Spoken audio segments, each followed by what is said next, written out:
Jio to extend welcome offer till March 2017। क्या बात है। Jio to end welcome offer on 3rd of December। बाप रे बाप। तो आप लोगों ने भी ये न्यूज़ बहुत सुनी होगी कि या तो 3rd दिसंबर को ख़त्म हो रहा है और या फिर ये मार्च 2017 तक जाएगा। तो मैंने भी बहुत सुनी है। तो जानते हैं कि इसमें कितना सच है और कितना झूठ है।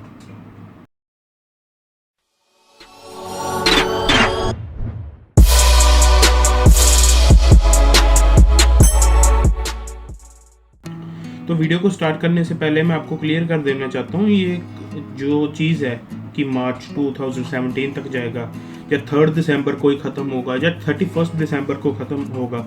31 दिसंबर वाला तो कन्फर्म है क्योंकि मैं Jio.com की साइट पर गया था।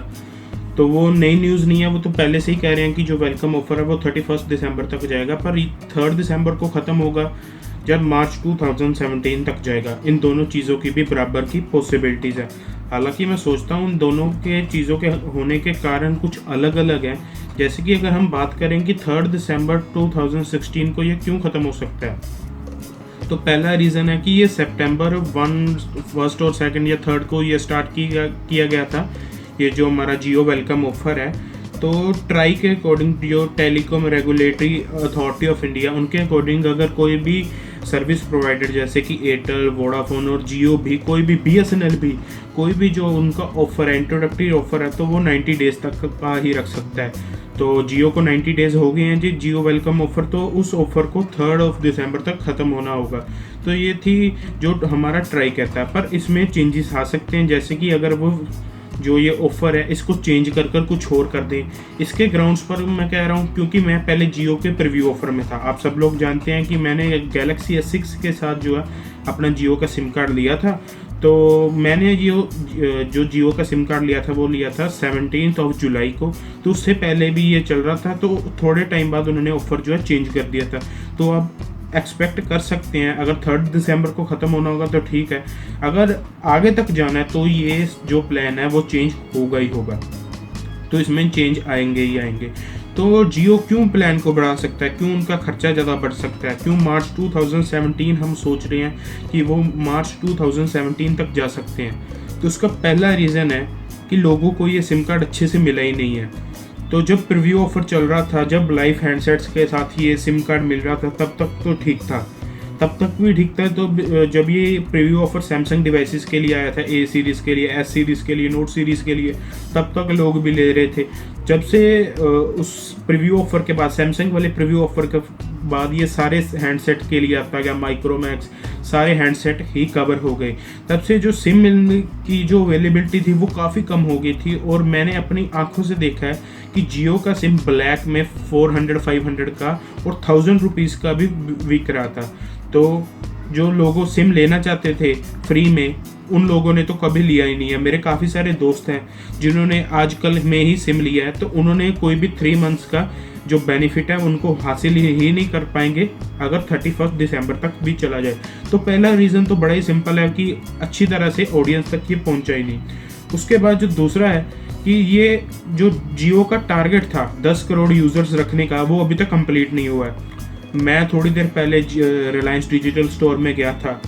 उन्होंने मुझे बताया कि, मैं डिस्क्लोज़ नहीं करूँगा मैं कौन से स्टोर में गया था, पर उन्होंने मुझे बताया कि उनका एक दिन का पर्टिकुलर टारगेट होता है कि उन्होंने इतने सिम एक्टिवेट करने ही करने हैं। तो ये तो बहुत डिफ़िकल्ट काम है। तो जियो का जो टारगेट था वो अभी तक कंप्लीट नहीं हुआ है 10 करोड़ यूज़र्स का। तो ये एक और रीज़न हो सकता है। और जो तीसरा रीज़न है वो इंटरकनेक्शन का रीज़न है। हमने थोड़ी दिन ही पहले सुना था कि जो ट्राई ने एयरटेल, वोडाफोन और आइडिया को हज़ार करोड़ का फ़ाइन लगाया था क्योंकि वो इंटरकनेक्शन के पॉइंट्स नहीं दे रहे थे। तो उनकी बात भी थोड़ी सी ठीक थी, पर वो जो कर रहे थे वो बिल्कुल ही गलत था क्योंकि वो जियो को जानकर कोई भी इंटरकनेक्शन पॉइंट्स नहीं दे रहे थे। और जब भी हम फ़ोन करते थे किसी को, वो कहते हैं all lines are busy on this route. तो उनका बहुत ही सिंपल सा जवाब था। इसलिए जो है काफ़ी सारे मीटिंग्स भी हुए थे। मुकेश अंबानी ने कहा था कि अगर अच्छे से रहोगे तो ठीक फ़ायदे में रहोगे। तो वो बात तो ठीक होगी, उन्हें हज़ार करोड़ की पेनल्टी लगी।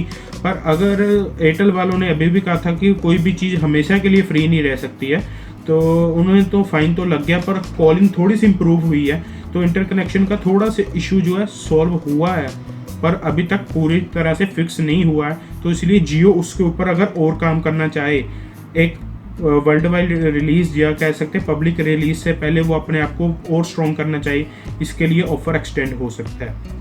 जो चौथा रीज़न है वो हमने थोड़े ही दिन पहले सुना था कि जो जियो की स्पीड्स हैं वो काफ़ी लोएस्ट स्पीड 4G स्पीड्स हैं, तो वो एक्सपेक्टेड ही है, क्योंकि 4 GB की हमें जो डाटा लिमिट मिलती है तो स्पीड्स तो काफ़ी डिसेंट आ जाती है। पर जो हमारी यूजेज है, मेरे कुछ ऐसे दोस्त भी हैं, जब मैं कुछ ऐसे लोगों को भी जानता हूँ जिन्होंने एक की जगह 2-2 3-3 जियो के सिम रखे हुए हैं, तो वो इतनी ज़्यादा जब यूज़ करते हैं तो ऑब्वियस बात है कि स्पीड कम हो जाती है। अपनी मैं बात करूँ तो मैंने बहुत यूज़ किया जियो।